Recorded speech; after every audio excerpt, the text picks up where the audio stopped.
Okay, it's being recorded. All right. Continue. I will call the meeting to order in the Wetland Agency, Tuesday, May 25th, 6 p.m. by video conference. Can we have a roll call, please?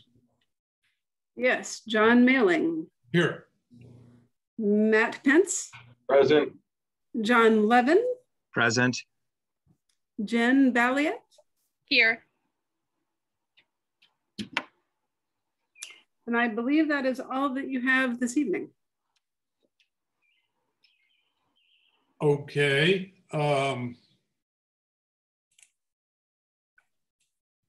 That's going to jam us up later on, but we'll deal with that when we come to it.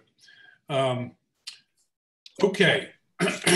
For receipt and discussion, we have S21 571 40 Cross Street, City of Norwalk TMP. Not sure what that means.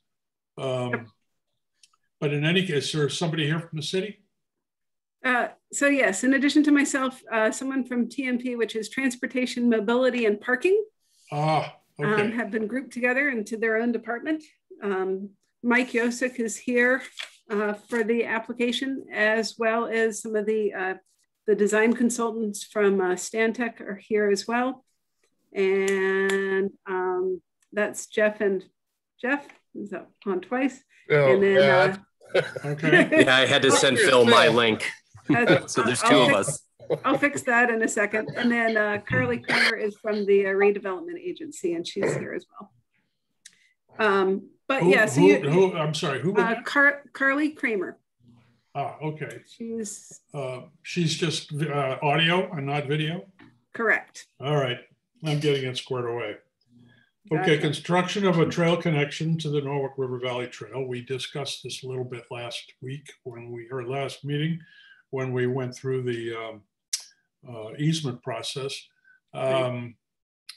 Commissioners, have any of you comments to make based on the materials that have been provided? Okay, having made that invitation, I got a couple. Well, do you want the applicant to do a brief presentation first? Well, and then you're going to go right in. I think, we've got a kind of a good idea of what the applicant wants to do. That was pretty well outlined at the last meeting. And I have visited the property. I don't know if other commissioners have. And I have a couple of concerns based on the narrative provided with the application. The first concern I have relates to stormwater management. The approach taken to stormwater management, or at least to describing it, seems to focus on water surface elevations and velocities of the Norwalk River, which is certainly worth looking at. But it seems to me that with this activity taking place at the top of what is a virtual cliff, that there could very well be some runoff and silt and other material that would come down that slope and impact the river from stormwater, especially since no part of it will be able to be absorbed from the new macadam application that's going to go over the grassy strip that exists there now. So that's my concern, which I would be glad to hear any comment about. Commissioners, we would definitely have our contractor install silt fences and protect the catch basins from any runoff silt or anything like that. So we would definitely use stormwater control measures on the surface. On an ongoing basis, I mean, reasonably permanently. While you're constructing, it would certainly be almost essential to have silt fences, but I wonder about long term. Well, during construction, once the silt fences would stay up until the surface is stabilized. I don't know if you want to add anything else, Phil or Jeff. I think as I'm hearing the commissioner, he's looking for some permanent drainage means to control that water. I think maybe what we can do is on the water side of the trail is to cut a swale, a vegetated swale, parallel to the trail, which will catch water. We can treat the water, and then when that overflows, it should be better than just going directly into the river. We didn't want to create new discharges and whatnot to the river. And there is some grass between the trail and where it goes where it would go into the river. But I think, Mike, it would work that if we just cut, as they're doing the grading, it's just cut a vegetated swale parallel to the trail. And then that'll allow the water to catch the water and, catch any sediment and things like that before it overflows and overtops into the river. That sounds like a good idea. Okay. To me. There's also a line, which is basically the same point I just made, is in the project impacts, where it specifically mentions wetlands. That because the trail is elevated above the river, therefore no wetlands will be impacted by fill. I understand that the fill would not go into the wetlands, but there is an impact that we just discussed. And I think the swale goes a long way towards minimizing that. Okay, we can modify that language in that application. Yeah, I mean, there is an impact to the wetlands. It may not be filled, but it is based on proximity. Okay. Yeah, we were thinking more of material being put into the water. Okay. My last concern, I guess, kind of falls under the idea under the page with construction information.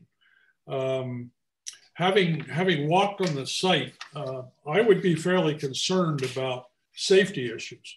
It would seem to me that it would be difficult, I mean, not difficult, but it would be possible if somebody missteps on that trail to pay a high price for it. And I think I would rather not wait until it happens and then go back and do something about it. I'd rather see something factored in.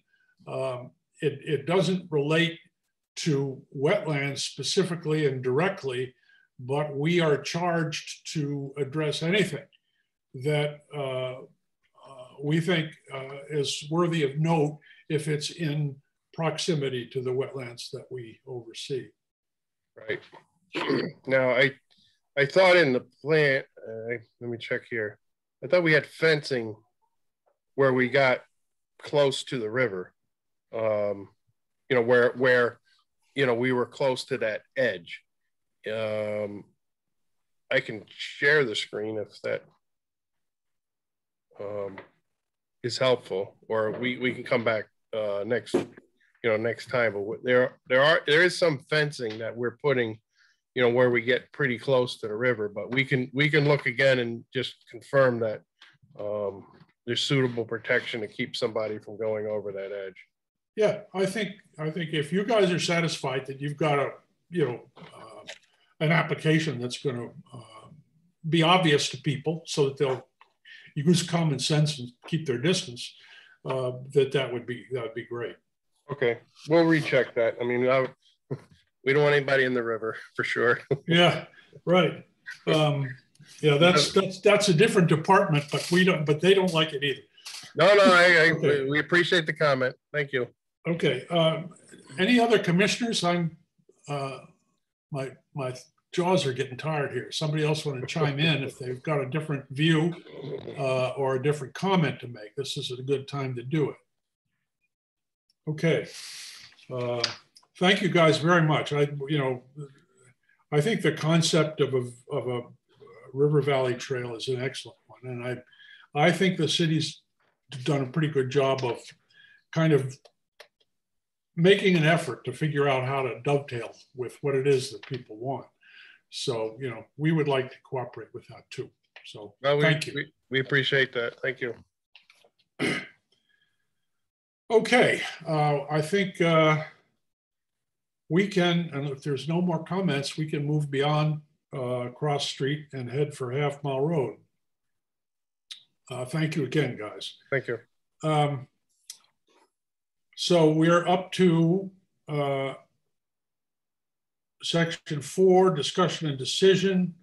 S21-568-4, Half Mile Road, Alfano property, corrective action, landscaping, and debris removal in and adjacent to a wetland and water course. And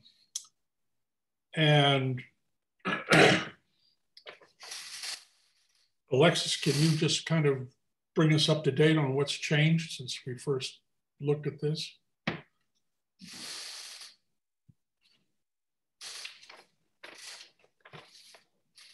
Alexis, you're muted. Oh. Are you talking? Can you hear? Thank you, Michelle. I was pretending to talk.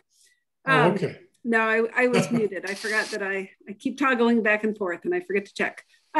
So at not the last meeting, but the meeting before that, you had, there was the strong suggestion that the property owners provide a, not only a restoration of the impacted wetland itself, but restore the thin buffer strip that had been there previously between the lawn and the wetland watercourse area. And at the last meeting, the applicants came back with a revised planting plan, and they received additional comments from you that additional plants would need to be proposed to meet kind of the objective of restoring what was there. And so they have submitted a potentially final revised plan that has the, and it is, I can share it, most likely. Let's see. Is the applicant here with us? And yes, the applicant, the Alfanos are here. Oh.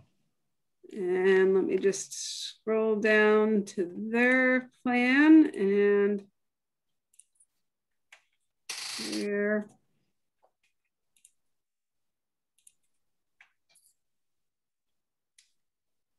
Oh, this is the one that say, can't share it. Hold on.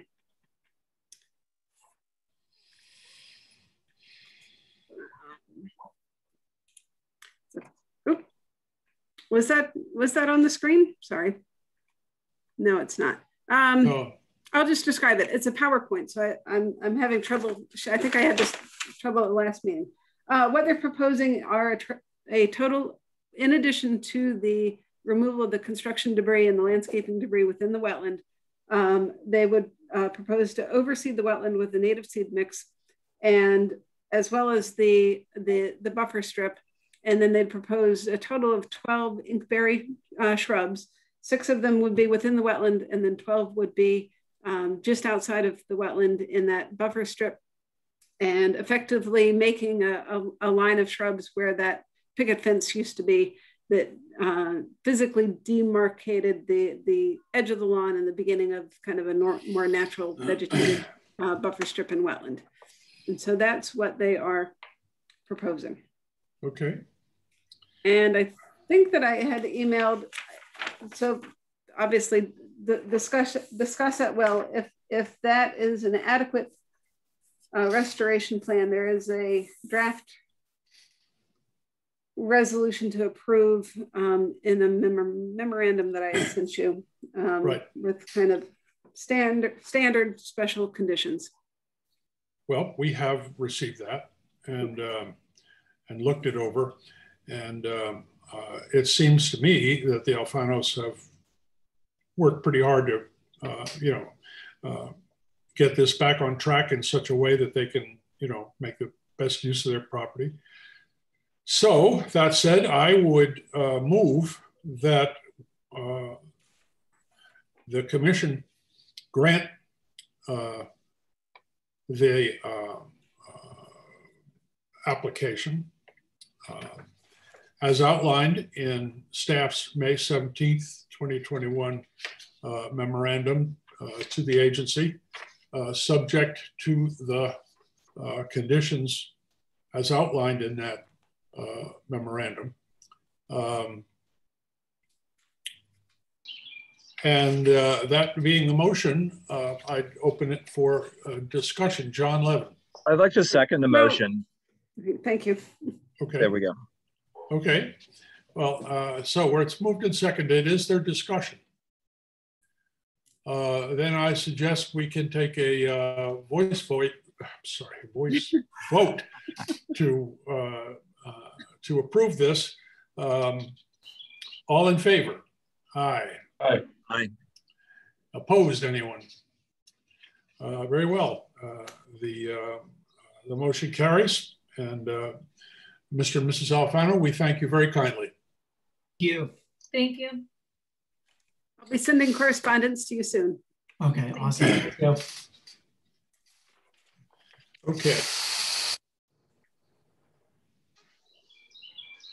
Now we're up to Princess Pine, 40 Princess Pine Road, and we've had discussion on that, and I understand that we have resolved at least a portion of it in terms of the location of the wetlands boundaries.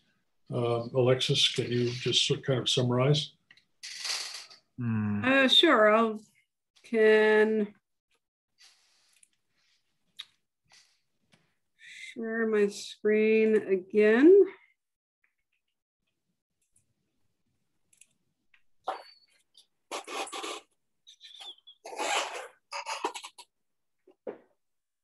So the, let me go to the sketch first.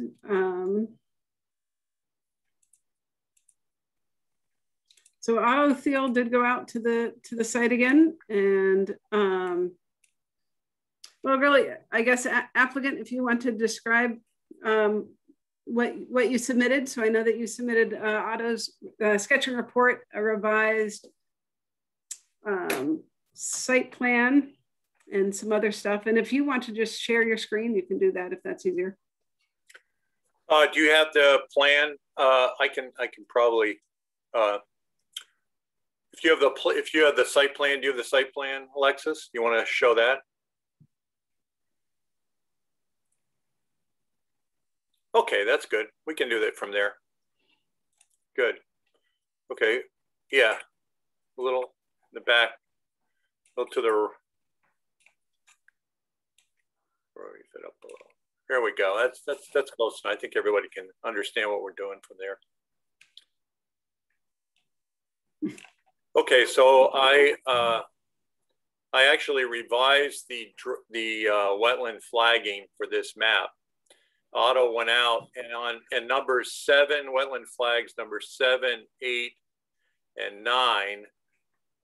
They were moved further toward the pool area or the house by 2 to 3 feet. The rest of the flagging was accurate.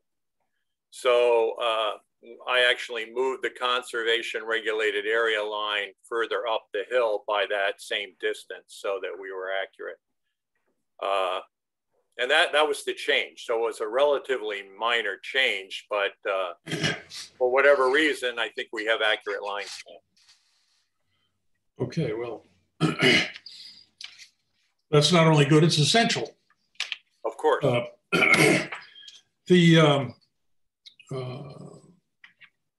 I've gone back over the photographs and the narrative.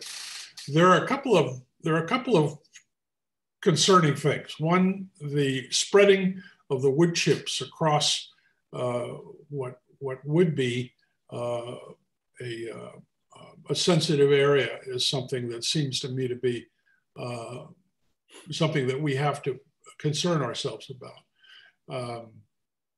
The trees that were removed are substantial in number, and I understand that they were felled in order to protect the house, but it does not seem to me that they're as close to the house as all that. And we don't have any before pictures that I'm aware of that show the extent of the threat. And the loss of that kind of arboreal cover in that particular area is, to me, very concerning. So while the resolution of the position of the flags is a good thing, I'm still concerned about the impacts. If this was on anybody else's plan, we would have the same concerns. And we have to have those concerns because it's our job. Other commissioners, anybody want to chime in? I just agree with all of that opinion. I think it looks like a lot of trees, and they look pretty far from the house, from what I'm seeing anyway. Did you see the photographs of the site? I did, both ours and yours. Okay, and, good. And it seemed to me that right. That, you know, I'm working just from the stumps and from the size of the trees that are there. Oh, okay. Well, I first arrived on the project when the tree removal was underway. I wasn't there. It wasn't a part of this plan to remove those trees. The trees were in process of being removed by the, I don't know if it was the current owner or the previous owner. I really don't know. But the bottom line is, you know, the action did occur, and I'm approximating where those trees were by recollection or photographs. They may be a little closer to the house. They may be a little further away, but I'm pretty close, I think. And they were all spruce or pine trees, and many of them were, I have to, you know, by a professional, I'm going to tell you that I would have recommended some of these being removed, only because they were, some of them, not all of them, were damaged. So I made a point of that on our last meeting, but it is what it is, and we have to deal with that. The matter of the fill, the movement of the fill, you were going to use fill on the retaining walls? Yes, that's correct. It was going to wind up being a zero sum. Yes, that's correct. No, right, that is correct. Okay, all right. So yeah. So just a few comments. So let me just share. Just going back to the wetland line, I just wanted to clarify. If I can get back. You also asked for, Alexis, the where the water course was, or nearest water course. I submitted the map for that as well. If the commissioner saw that. Yeah, I saw that. I also saw the aerial photograph. Okay, good. Yes. And so for the aerial photograph, you had the water course being about 87 feet away. But from the pool, but I think it's actually about 50 feet away. So this is actually the same aerial photograph. Okay. This is the wetland line. And I realized in looking at the survey that the tax map, which is what we use kind of as a base map, but obviously whenever you put a map over an aerial photograph, you get distortion. This wetland line, which is drawn from the survey that you had submitted, it previously was over here at the back of the property line. But this property line should actually be here at the edge of the wetland. So the property line on the aerial photograph is off by about 20 feet. So that accounts for more of the difference. So we had the wetland being marked here, which was extremely close to the water course, which resulted in my previously stated concern that the wetland line was off. Okay. But in fact, the property line is off. And so the wetland area is up here in this location. And that's actually where I had said it was. So I think that we finally are on the same page for the wetland. Good. The pool would be approximately 15 feet from the wetland. And as I measure about 50 feet from the water course, which is off-site. Okay. And And so just to clarify on this site plan, that it would be a 100-foot upland review area from the watercourse, which extends to this line here, this blue line, in addition to the 50-foot from the wetland. Understood. And then, yeah, so there's that. And then Chairman Mulling had brought up the fill amount, and so the net, that's great as far as contractor costs. But I believe that the amount that you're moving around based on our definition of regulated activity, and the regulations define kind of the different types of applications, minor, intermediate, and significant. And I think that the amounts would require, as our regulations are written, would require it to warrant a significant regulated activity application. So we'll have to talk about that. The application is pretty much the same, except that, as you know, they can make the finding that it's a significant regulated activity, and then it would require a public hearing and a few other things. But the regulations define significant. One of the metrics that they use is the amount of material moved within the wetland, watercourse, or upland review area.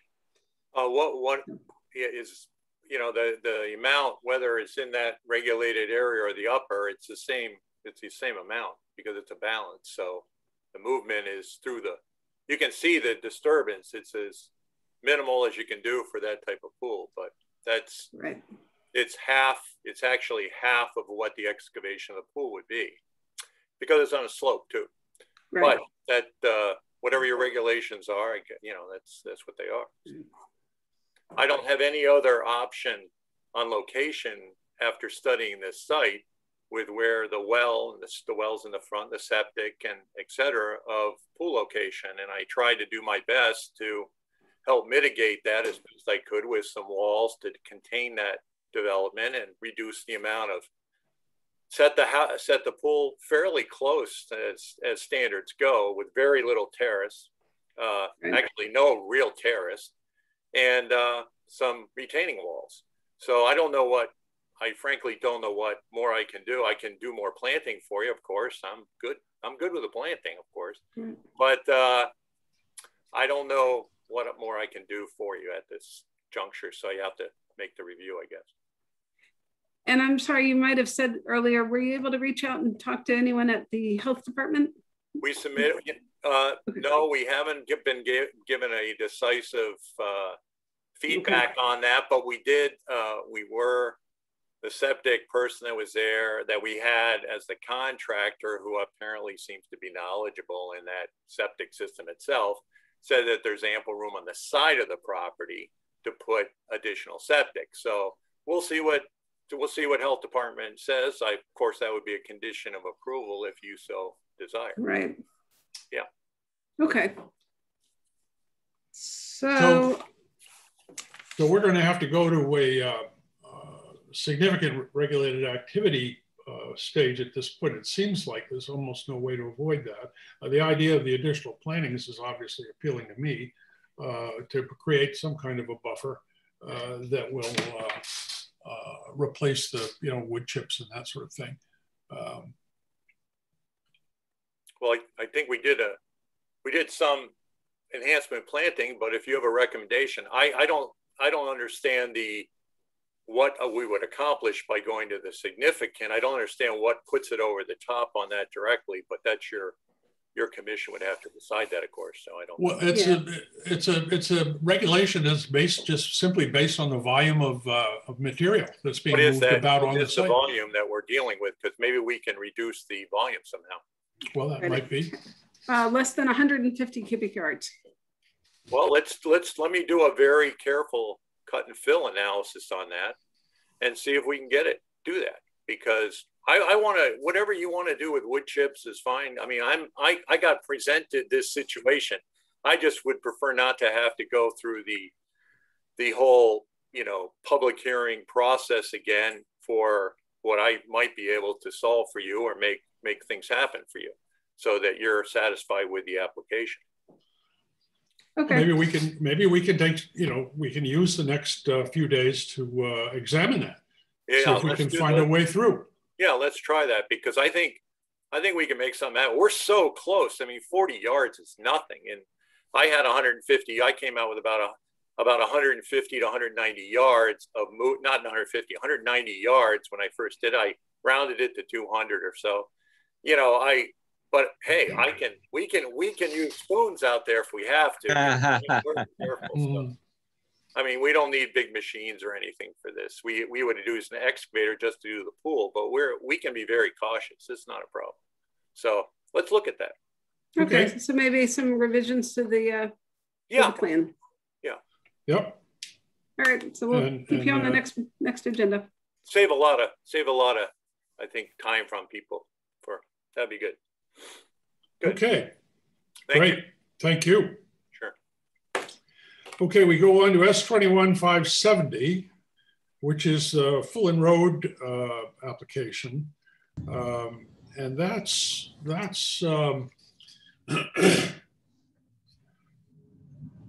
okay, so it's awkward, at least for me, because the idea of calling something wetlands is a difficult concept for me to understand, but the idea of replacing lost wetlands is not difficult to understand. That's perfectly clear.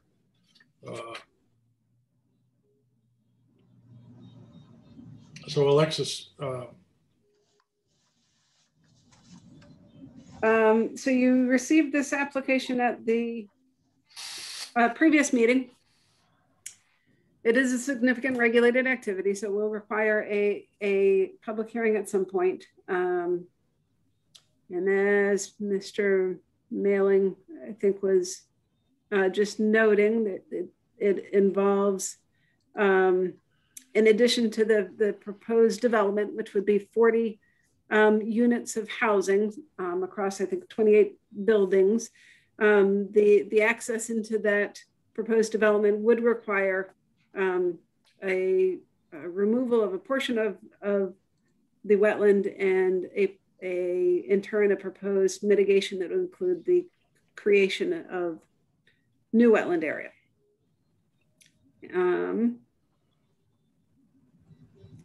Did anyone have the impact questions for the applicant? Or I know that the applicant the applicant did send I received some revised landscaping plans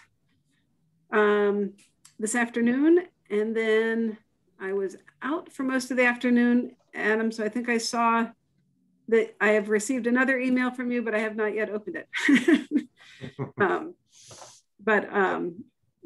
So other plans. So if the applicant wants to maybe just describe, and you can share your screen if you want, Sure. any changes or modifications to the plans. Yes. So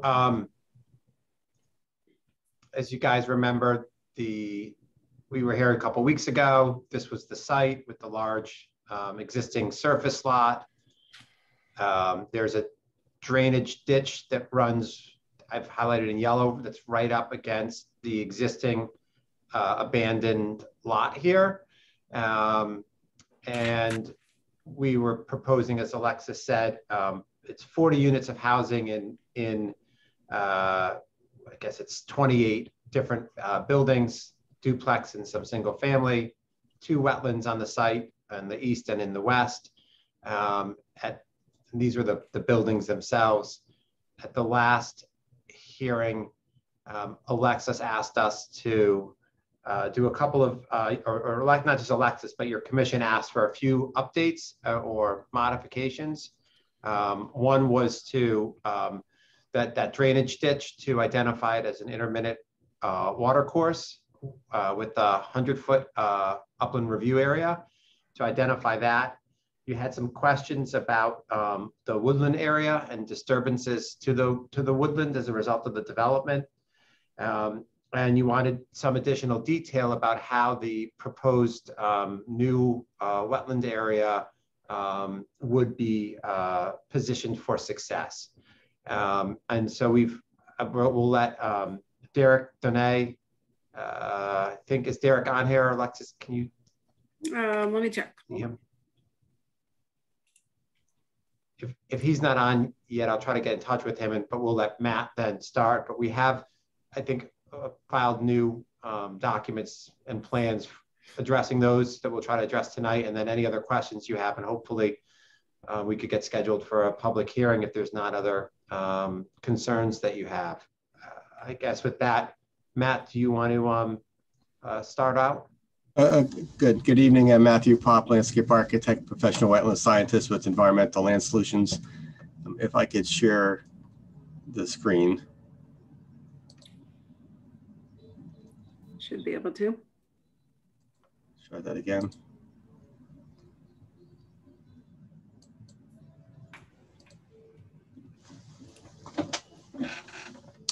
Okay, you guys see the screen? No, not yet. No, not yet. Would you like me to? Let me try that again.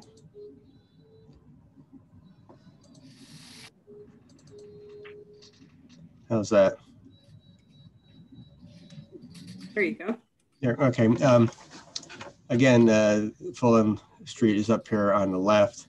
This red line right here is the wetland line right through here. Here is the wetland crossing right through here. Totals about 1,800 square feet of wetland impact. The area where we're going to create the wetland area is from this wetland line to this proposed retaining wall. Currently, this area is maintained as a parking lot. So we're going to propose to create a wetland by just lowering the grade there. And I have some details. What I want to point out here is the cross section, A prime right through here. We'll go on. This is sheet LP1. So this is what was added to LP1. We'll go to LP2, which is a new sheet.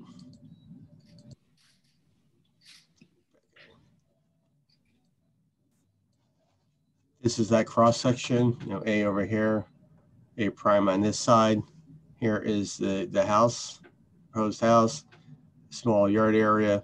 We have a proposed retaining wall. The wetland line is here, and the wetland is kind of this hillside up through here. Here's that drainage swale right here. And the parking lot is this line, double line right through here. We're going to create that wetland by lowering the grade to match the elevation of the adjacent wetland. And we excavate the asphalt out, the base course out, and we put back some clean planting soil. And in the top, I think 8 inches or so, it's topsoil with a high organic matter. As you go down the sheet, we have 4 sets of notes. We have how that wetland is going to be constructed. We have the construction sequence. We have right here how it's going to be maintained, mainly removing the invasive species. That's the biggest goal. And then down here is, how do we determine if the wetland creation area actually works? The main way we would tell is if it has 50% wetland type of vegetation, 50% or more. That would be facultative, such as red maples, facultative wet plants, which grow majority of the time in wetlands, and then obligate wetland plants, which are almost always found in wetlands. So we have 50% or more facultative plants or wetland plants, then we would consider it a success. It won't have wetland hydrology or soils immediately. Those kind of take time to form. And this wetland creation area totals about 4,000 square feet. So it's more than double. And it's, it's just basically, having the asphalt parking lot, removing that, lowering that grade so it kind of matches the elevation of the wetland. It's level. It's got some small depressions in here that will collect the water in a pond, so the water won't sheet flow right off of it. So the water sheet will drain through that soil. So that's it quickly. I can go through some of the photos again. Here that wetland would be created right through here. That drainage swale is right in the center here. There's that drainage swale. a concrete drainage structure gets pulled out, some concrete that was dumped on the side. Here's the curb. So again, we just lower this grade. In that parking lot is back here. This is from Fulham Street looking down. This is kind of in the wetland. And we'll do one more picture. This is the parking lot. And again, that wetland creation area is right over here. So Matt, that schematic that you showed is where it's the junction of the homes, the 5 homes that are along the edge of the new wetlands area. Yes. And you've got quite a significant wall. I mean, it looked. Can we go back to the cutaway, the first one you showed? Yeah, you know what? I think I lost it. Let me get it open it back up. Yeah, that's the one. Yeah, there's a space here between the outer. First of all, it looks like there's a basement in these houses. That I don't. Again, it's just schematic for the house. So but it would have to be because you've got a huge space here between the new rear yard area and the bottom of the house, and the new building. Again, the house is just schematic, so just kind of give you that line where that is. So the depth of it, I mean, the depth is the depth. Could be the depth is undetermined at this point. But so then you're going to excavate and put this wall in, which is going to be quite lengthy, isn't it? I mean, it's the existing grade is right here. That the parking. Oh, I see. So really, it's it's almost set. On the downhill side, it's set on grade. And I'm assuming this is a more than a floor. It's like a 4.5 foot footing. So. Well, I mean, you've got a lot of fill in there between the two. It's going to tend to push that wall out towards the wetland. Well, the wall will be constructed. I don't design the walls, but right, be properly designed. And Matt, if I can just jump in because we don't have Derek on right now. In one of there's a cover letter that was submitted today with the materials that identified that based on the testing that's been done, at least a number of the residences that will abut this wetland area will not in fact have basements. Okay. And the wall that you see here will certainly be there no matter what as a demarcation, but its height is in flux, and that depth that you see here may not in fact be what ultimately results, but because there's likely not going to be basements in a number of those units. So it's probably going to be up closer to this like 95, I would think, up through here. But the wall is going to be a retaining wall to some extent, is it? Yeah, the wall will be there, yes. And that's actually good because the wall acts as a physical demarcation. You're not cutting grass beyond that wall.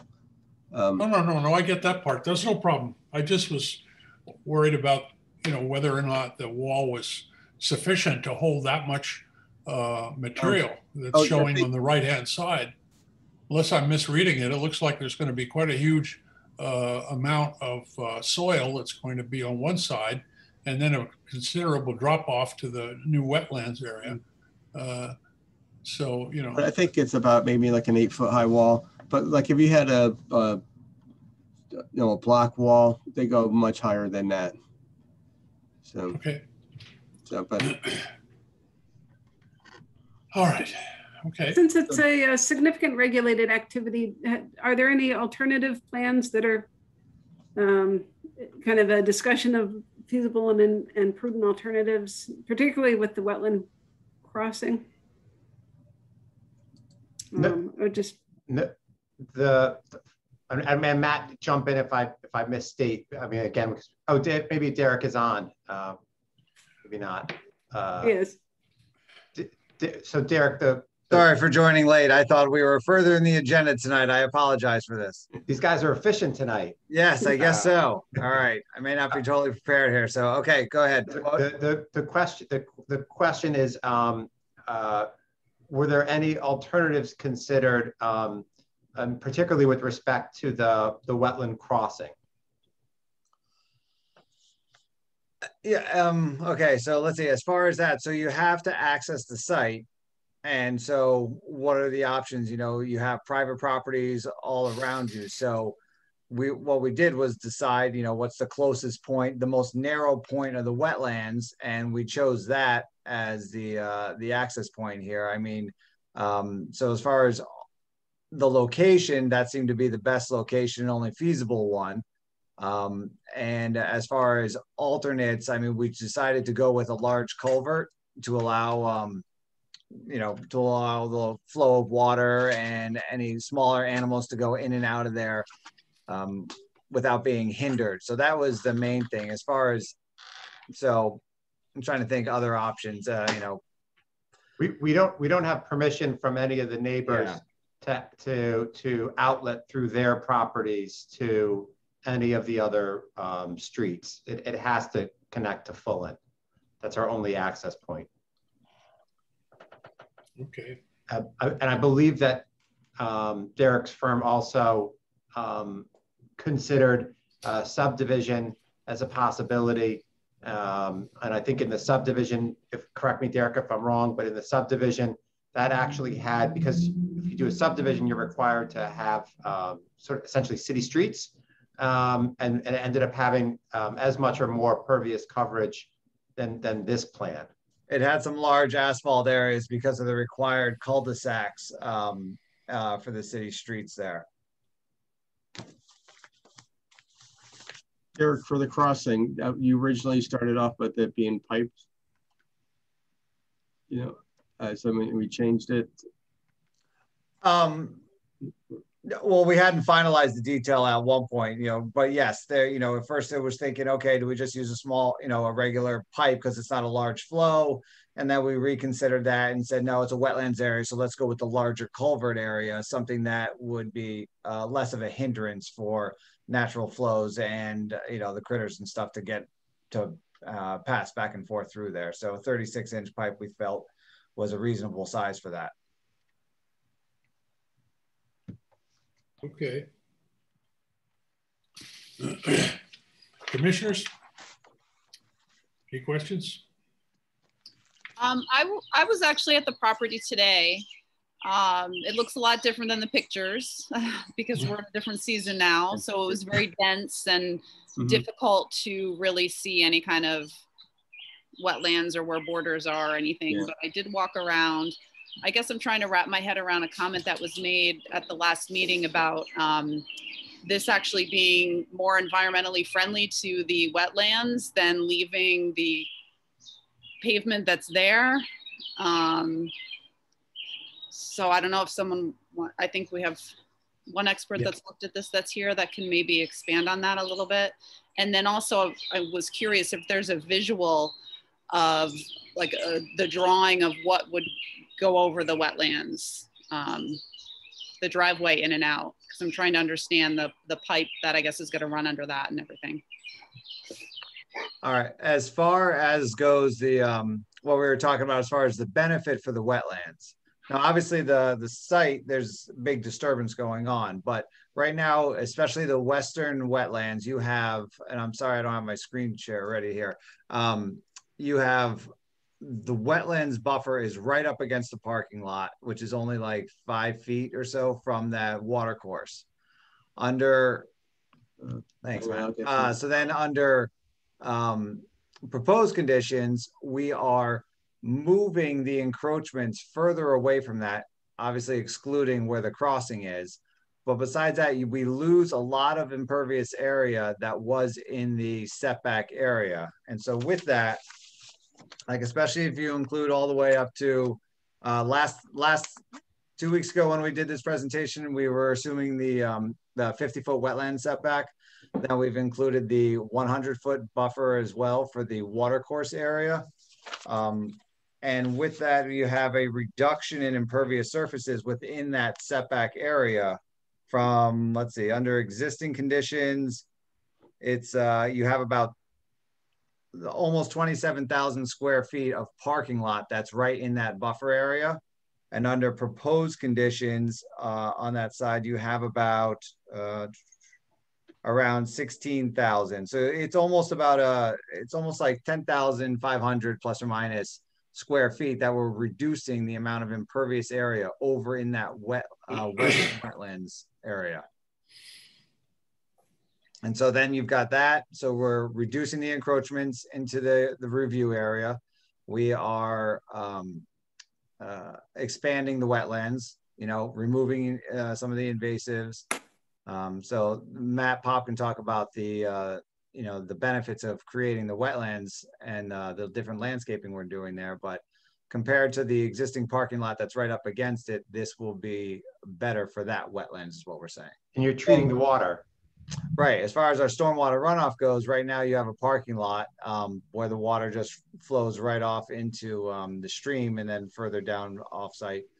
Under proposed conditions, all the stormwater runoff from the asphalt surfaces and the dwellings all gets pre-treated through either infiltration or the hydrodynamic separators, detained, so the peak rates of runoff will be controlled before it leaves the site. So we'll have treatment where when it was a parking lot, it didn't have any treatment.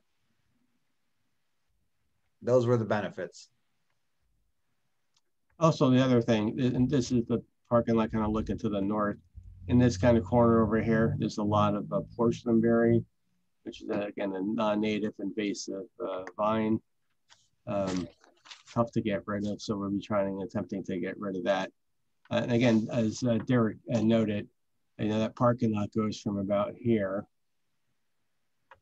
all of this area, right up to the wetland. So again, very little impervious areas for stormwater to infiltrate. Mainly the water just hits the parking lot and drains towards the, downslope towards the wetland. So again, this plan has more vegetated areas where the water could infiltrate into the soil.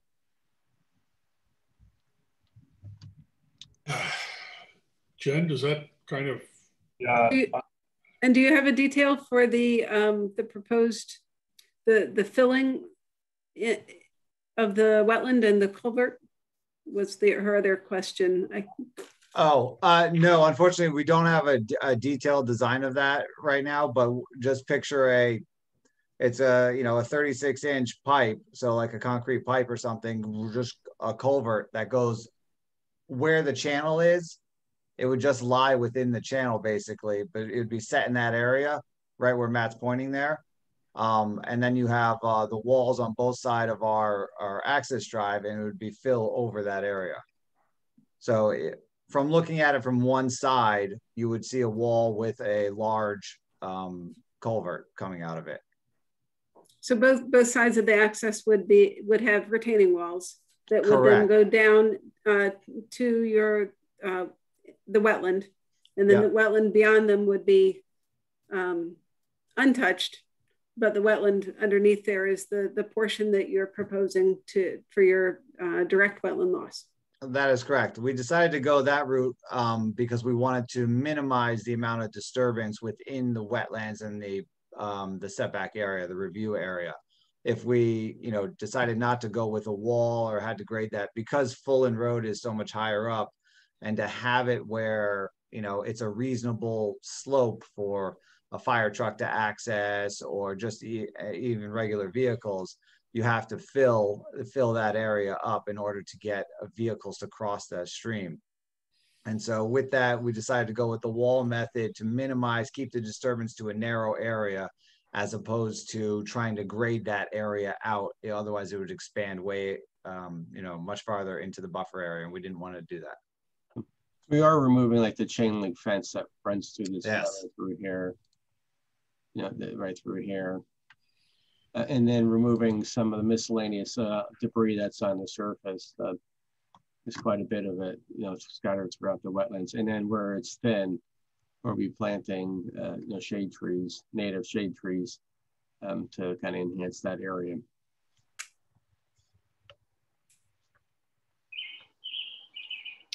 So I don't know if you said this before, but was a bridge considered to go over it instead of putting the retaining walls and filling that in? Or Does that not make sense? No.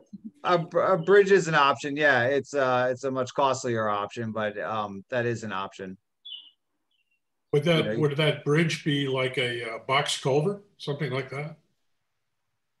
Would you be able? I mean, depending on the size of it. Right now, we're doing a 36-inch pipe, so and that's plenty big for any hydrology or anything going through there.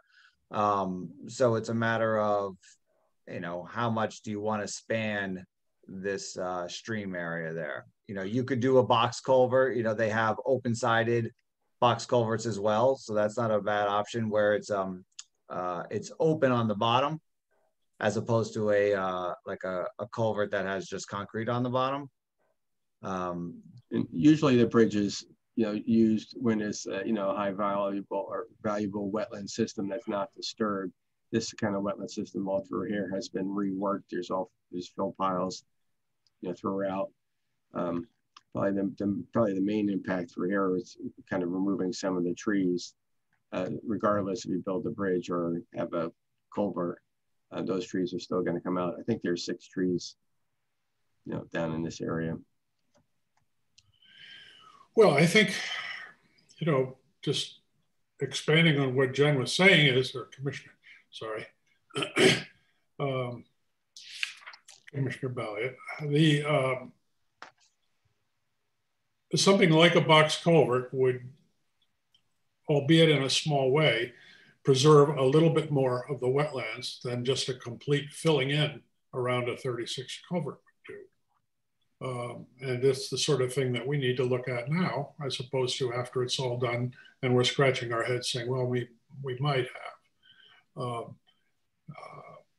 I don't mean to be putting words in your mouth, Commissioner. Are we more or less on the same page there? Commissioner Balliet? Yes, sorry, okay. Yes. Yeah, okay. I have to say, speaking for myself, I'm not knowledgeable enough to be able to assess, especially ahead of a public hearing, the overall effect of the mitigation substitution.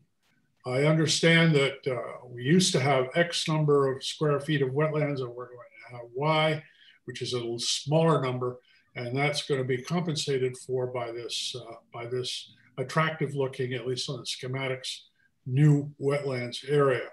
But speaking for myself, I would prefer to see, and I'm not arguing with the scientific validity or veracity of what you've presented, but I would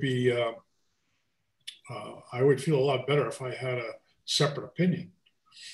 The other option is, not to do the wetland creation area and just to leave the grade the same elevation and just plant it like a typical wetland buffer would be. So it's mainly just a buffer area that's lower.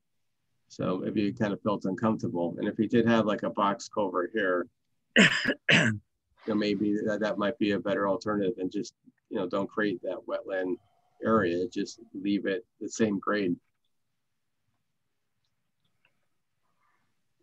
Well, I think the question is going to arise. Yeah, and I just to interject, like even building a box culvert, there will still be, as Matt pointed out, the same number of trees will be removed for putting the road in. That won't stop that. Right.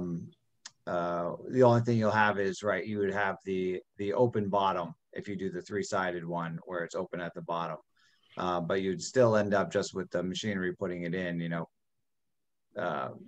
it would be similar disturbance, but probably better, maybe a little more natural hydrology going underneath there. So we can consider that, yes. All right. Well, I personally think it would be great to have an open bottom and have it be other than the bottom of a 36-inch pipe. Okay. But again, it's a new sort of construct. I mean, what you're proposing is sensible if it meets the various mitigation requirements that you guys are under.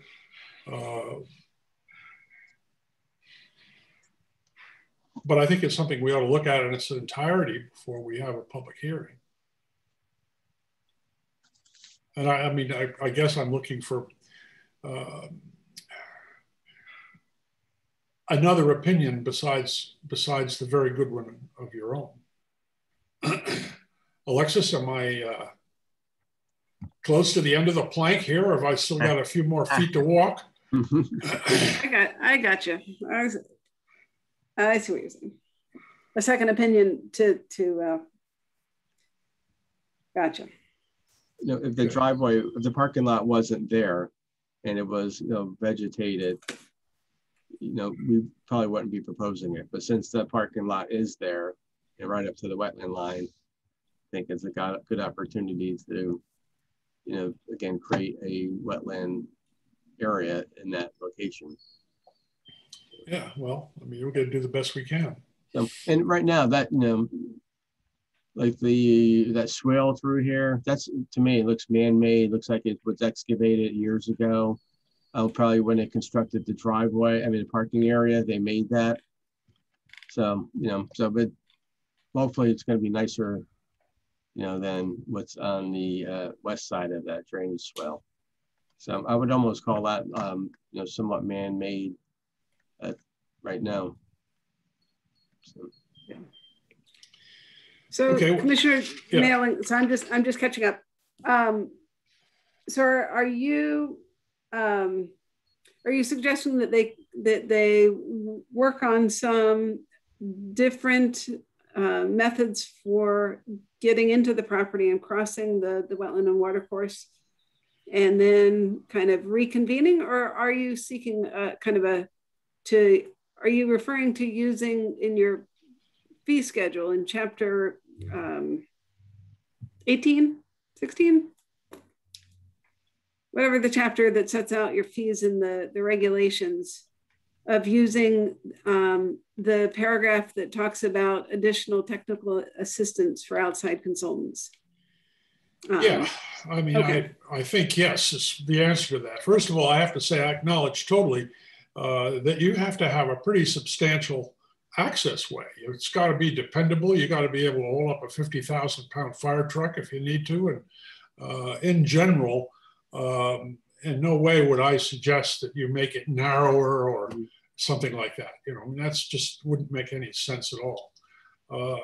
But our effort here, while we have the opportunity, is to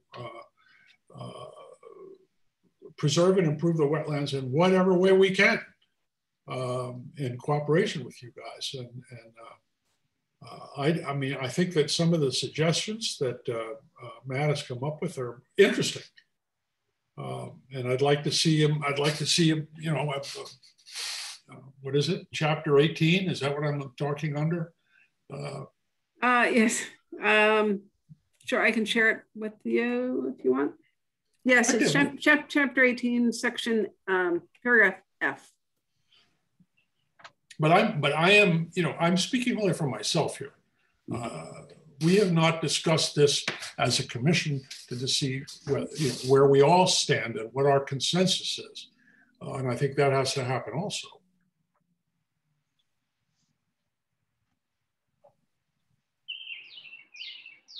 I have a question for the applicant. You know, it seems pretty clear that a bridge access would be far more benign and would have significantly less impact on the existing wetlands than the current proposed structure with a culvert, whether it's a pipe or a box culvert. And let me understand, you did consider a bridge, but rejected it because it would have been too expensive relative to the option selected, or you did not consider it, but you think it might be too expensive. How do you view the alternative? I don't want to put words in your mouth. Why is it not a bridge? Well, it's not a bridge, I would say, because it's a highly disturbed, I would say, low functioning, low quality, disturbed wetland. It's been reworked, you know, probably several times. There's fill piles all through here. There's kind of litter. There's a chain link fence. In my opinion, that's when you would use, you know, a pipe or a box culvert that's would not be the time to use, a bridge. If you're proposing a bridge here, then anytime anyone ever crosses a wetland, I think you would have to justify using a bridge. Again, very low quality. That kind of run through those pictures again, but I don't know if we need to. Here's, I don't know. I don't think I have a picture of that area, but so it's just again a disturbed wetland. If there was a perennial stream flowing through there, documented wildlife corridor, not for deer or turkeys, but for like salamanders or wood frogs or box turtles, then you're using a bridge. So, but in a situation like this, I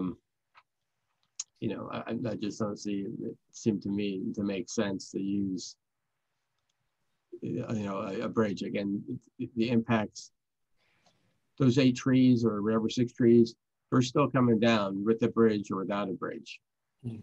Right. So if I'm hearing correctly, you wouldn't consider a bridge because the existing wetlands is low quality, and a bridge would be more expensive, and a low quality wetland is not worth the additional expense or something. I don't want to put words in your mouth, but that's kind of what I'm hearing. I would need a reason for a bridge. Again, like if you had box turtles on the site and they needed to get across, you would a bridge would, it'd be tough to argue against a bridge, or salamanders, or a vernal pool where there's 2 vernal pools and the salamanders are migrating between the vernal pools, or there's a stream, a flowing stream, and there's a wildlife corridor associated with that. Then you're using a bridge. But in a situation like this, I just don't think that a bridge makes sense. So, so there is no fauna that currently populates this wetlands area. Is that what I'm hearing? I don't think there's any wetland-dependent wildlife in this wetland system, but there's certainly wildlife. There's going to be wildlife in the development when it's built. There's probably, you could argue there'd be more wildlife in this portion of the site, than there is now. So, how would you make that argument? That seems like the most absurd argument I've ever heard. Because it's a parking lot. When you're having a parking lot, and right now you're proposing all these trees for here and landscaping, I think it's very easy to make that argument. Okay. So, if I was, so. Okay. There is maybe I'll try to find it. I think in the DEP had some old manual for commissioners. It's probably outdated, but I think they had pictures graphically that showed when you would use a culvert, when you use a box, like a pipe, a culvert, and when you would use a bridge. I think I'll try to try to do some research. Oh, the fisheries one for crossings? No, I think there was like the commissioner's hand guide book maybe had it. So. Guys have information on the extent of the woodland clearing that's going to go on the eastern side? Yes. Hold on. Those calculations here. Hold on. Here it is. Okay. So let's see. So on the eastern side in the buffer area, you guys were asking how much of the woodlands would be disturbed over there. And over there, you have about 0.12 acres of woodland right on, right in between the red line there up to our buffer line there, the 50 foot for the eastern. It goes right up to the back of those units there. Yep. So it's basically that and a little bit past the retaining wall, obviously for construction, but that's the narrow one. So it's about 0.12 acres. Wetlands also in the wetlands there? No disturbance to the eastern wetlands except for putting some new plants in there. I think we're also going to take out some multiflora rose that's in there, the non-native plants. Again, that's all done by hand. It's pretty minimal. You guys see an overall net gain to trees on the property? I haven't counted what's being proposed there. So It's I don't. pretty close, but no, I think I don't know if I would make the comparison. Yeah. You know. But if you counted them all up, you know, it may be.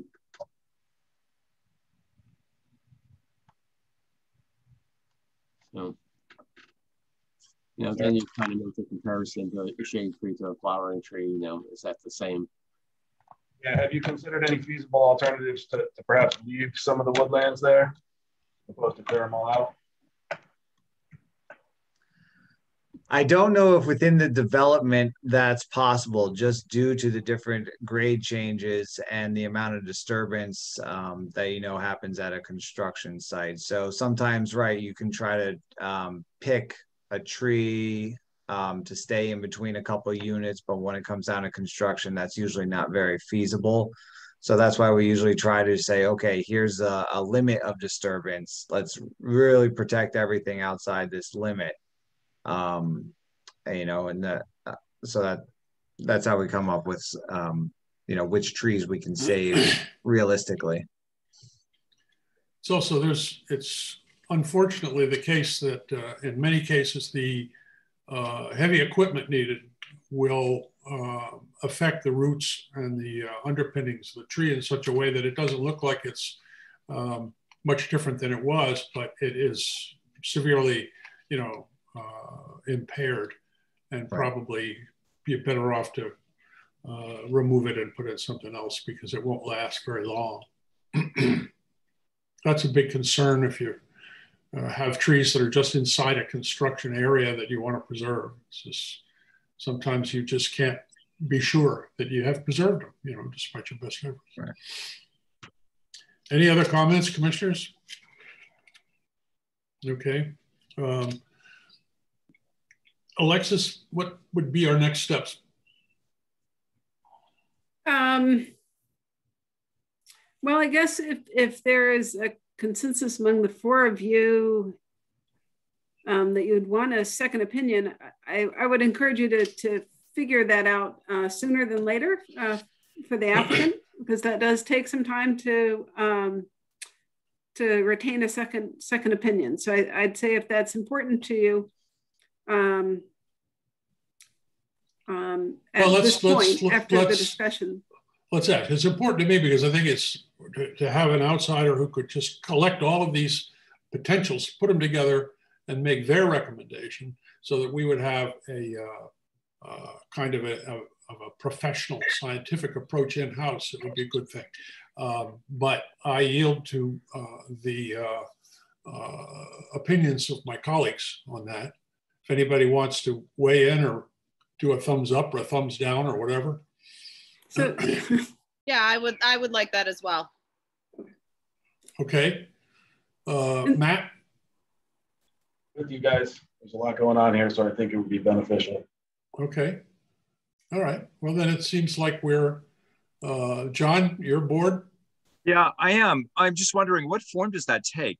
Does the applicant hire a separate consultant to opine on their application, or does the commission hire a consultant? How does this play out as a next step?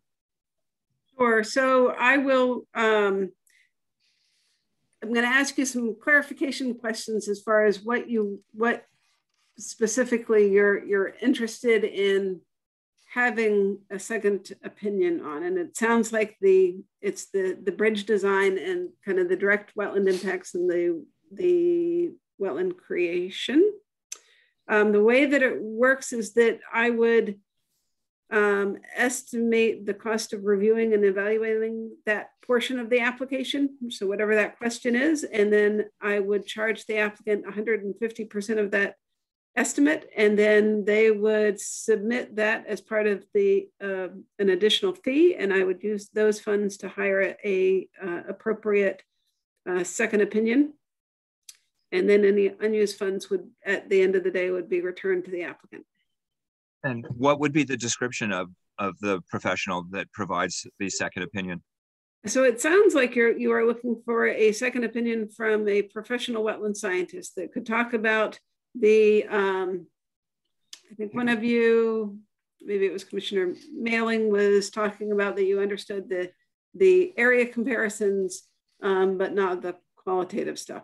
So that's the type of thing that a wetland scientist, I think, would be best suited to do.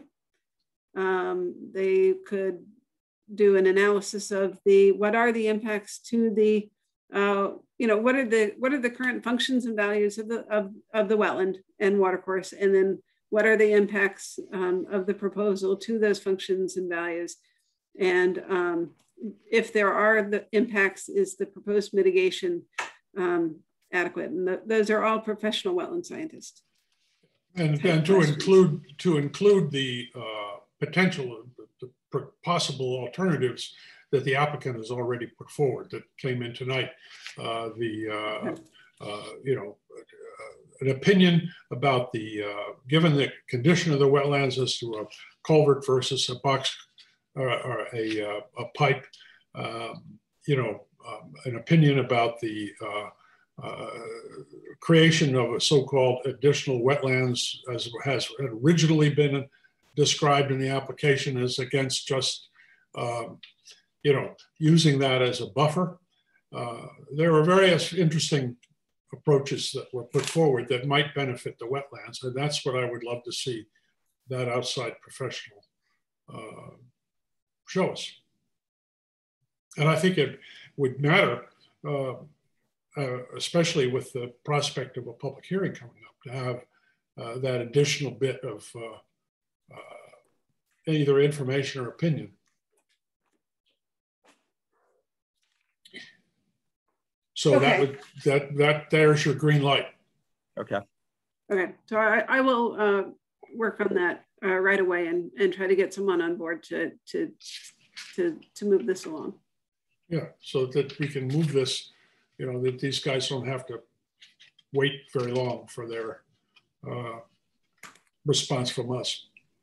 And Alexis, if yes. it's okay with you and the commissioners, if we're able to get this going, I think we would appreciate if we're able to get the feedback from your consultant, review it, and then either schedule it at that point for a public hearing, or if necessary for a meeting in between, if there's large discrepancies, Yeah, I agree. I think that makes sense. I would like to get this, whoever the second opinion is, have them do their assessment, and then reconvene. You have until the July 13th meeting is 65 days from the receipt date. So I think it would be fantastic if we could get back together then, potentially with a public hearing, maybe not. But we're looking to expedite it, Adam. We're not looking to drag our heels. So, but I don't want you to expedite a no. So I'm okay with you. Right. All right. As long as it's a yes, take your time. Right. Okay. All right.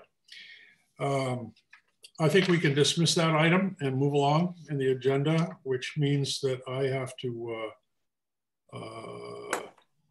I think the next item needs to be tabled because if you recuse yourself, you don't have a quorum. Oh, right. So I think you can, and I did send an email to the land trust members when I saw that there were only 4 of you, and alerted them that it did not look like there would be a quorum to discuss the open space issue.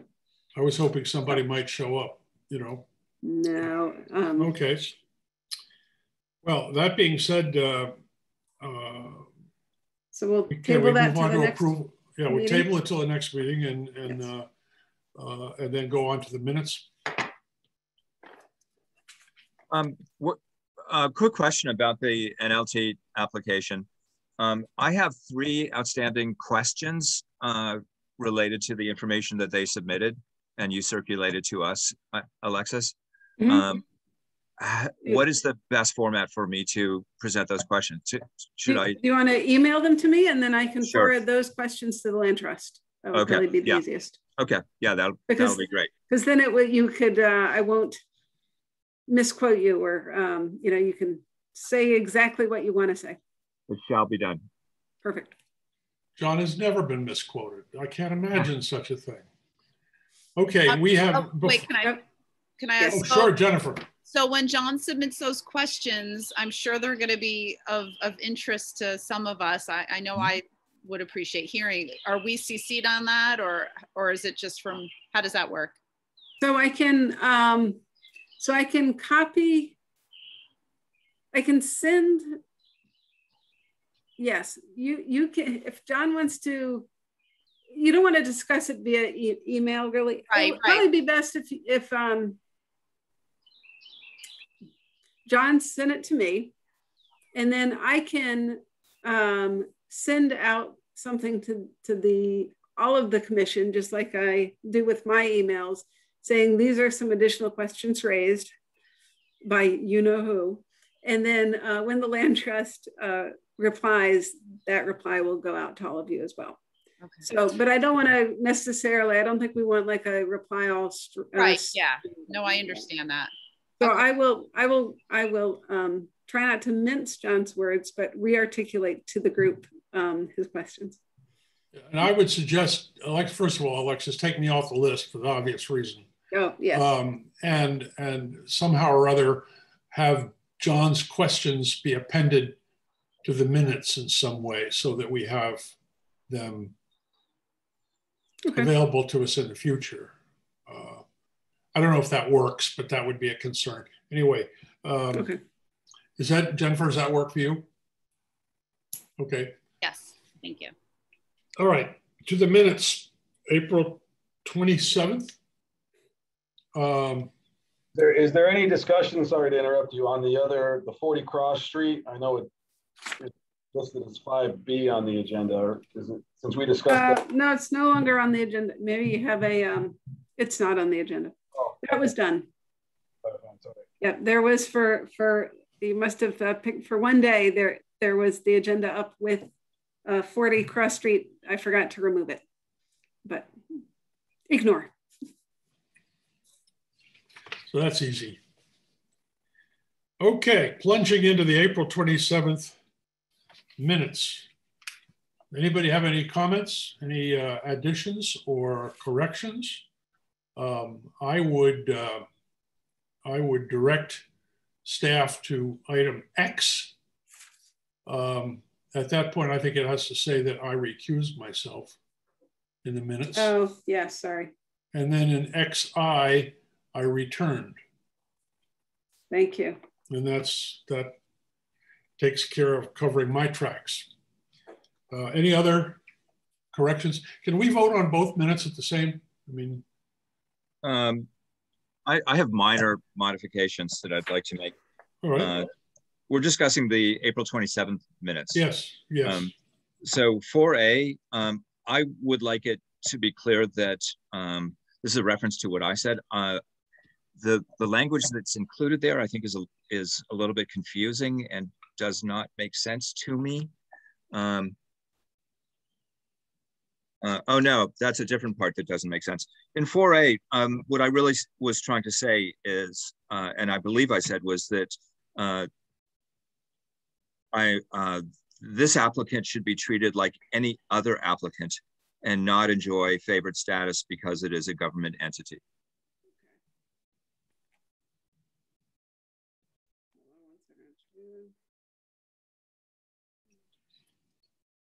So can we make that change? Okay, so that was the suggested that the applicant be treated as any other applicant. And not enjoy special status because it is a government entity. Or favored status because it is. Okay. And then in 14A, the language, again, reference to what I was trying to say, the language I think is confusing.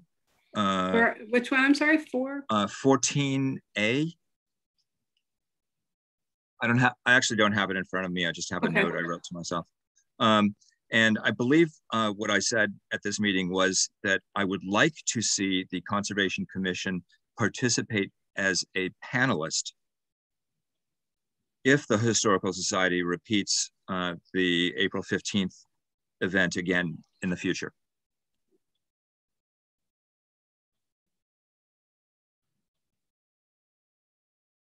Okay.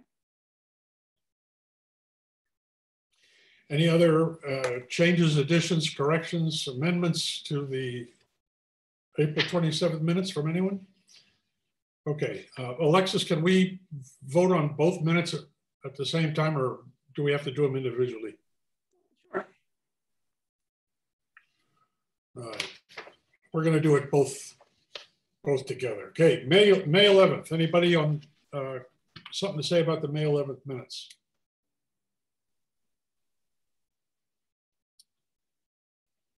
I would like to just add to the cross street portion that the commission expressed concern about safety. I think we need to have as strong a case case the worst happens. Any other additions, changes to May 11th? Then I guess I move that the minutes supplied be approved with corrections as discussed. Second that motion. Oh, darn. Okay. Too slow. Let Jennifer section it, for God's sake. She can second it. Okay. All in favor, voice vote. Aye. Aye. Aye. Okay. Public comments. Do we have anybody standing by?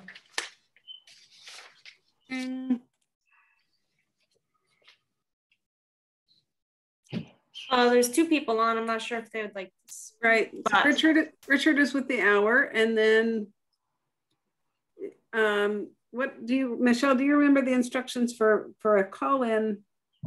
There something they can do to indicate. Yeah, they can press *9 to raise their hand, I believe.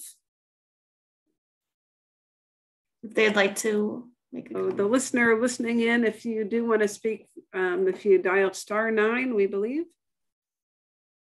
you can then raise your hand and we let you speak.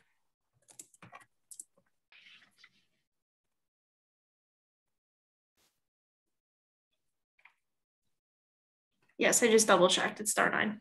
Okay.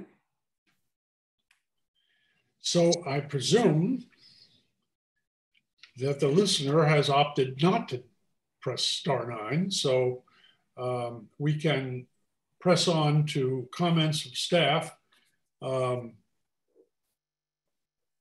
And perhaps the report of the senior environmental officer could give us an update on when and if we're going to come back to City Hall.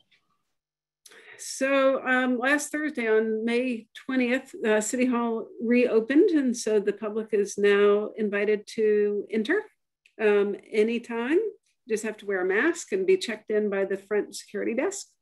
So we've had a fair bit of foot traffic here at the office already, people coming in with questions. As far as returning to public meetings, that is still undecided. I don't see any change until after June 30th. And I know that the mayor's office is looking into some kind of hybrid model. Some people miss the meeting in person, but the positive benefits have been clear. There is much higher attendance generally from both the commissioners and from the public. Involvement is up, and then the posting of everything online has been very well received. Pending applications, the public no longer has to come into City Hall and ask to see for the file. They can flip through on the website, and they can watch this on YouTube if they're really bored. So. So a lot of positives. So we'll see what happens after June, but your next two meetings at least will look exactly like this, and then we'll figure out what we're doing after that. But I would hope that the commissioners get to decide whether they have meetings in the City Hall or not. I mean, yeah, I think that I think that's what the mayor's office is working on, having a some sort of hybrid so that you can decide whether to meet in person together, but also on a screen. I think they're trying to figure out how can we have that deliverable to the living rooms of Norwalk, but also have that potential for kind of face-to-face, you know, more kind of a collaborative conversation when everyone's in the room. So we'll see what they come up with. We'll figure it out. Anything other? No, just plugging along every day. Okay. We had Alexis and I talked before the meeting about using the report of the commission chair, which is under commission comments of commissioners, to discuss the promotion by the commission of the House Bill number 6441 about the funding of the open space fund. We kind of alluded to it at the last meeting, if there's anybody who wasn't there, but this is a state government initiative. It's not been passed and it hasn't been signed by the governor or anything else, but it's in the process. And we sort of thought that we would get behind it. What it does is to say that something like 1/4% of the selling price of property in Norwalk could be contributed to the open space fund as a matter of custom and law. At the moment, the open space fund gets the occasional contribution of some $50,000, but there's nothing that says that that's going to continue. And having something that, and I believe that the bill simply states that the cities have the right to do this if they decide they want to do it. It's not mandated from Hartford. But unless there's questions, I guess I would say, do we think it might be a good idea to weigh in on this and say that we, the Conservation or the Inland Wetlands Agency, which is impacted by this, the Conservation Commission specifically, would support it? Anybody want to discuss or object or anything? I've reviewed the legislation. I have not read it line by line, but I've reviewed the summaries of it. And this seems like exactly the type of legislation that a appointed commission like us would like to see passed. And if we are able to support it, I would be delighted to see us supporting it. Well, apparently we can support it. Although, you know, we have to do it in a non-political sort of, you know, objective, scientific sort of 2-sentence way. And I wonder whether we could appoint a volunteer to maybe write a 2-sentence letter that could be submitted. I guess it goes to Bob Duff, right? Alexis?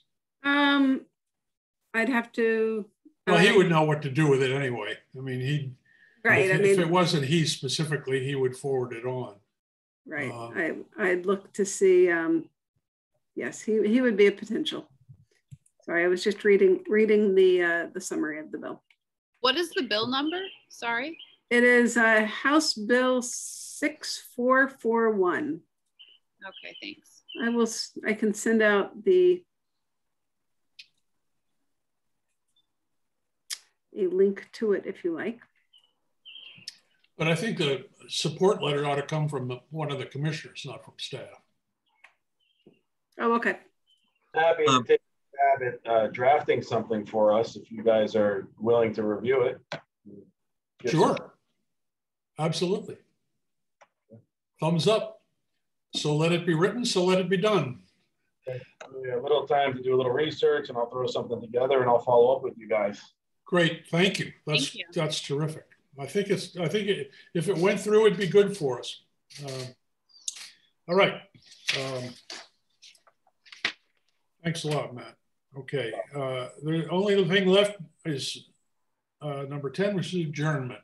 The chair is open for. Oh, I have a quick question just about attendance of commissioners.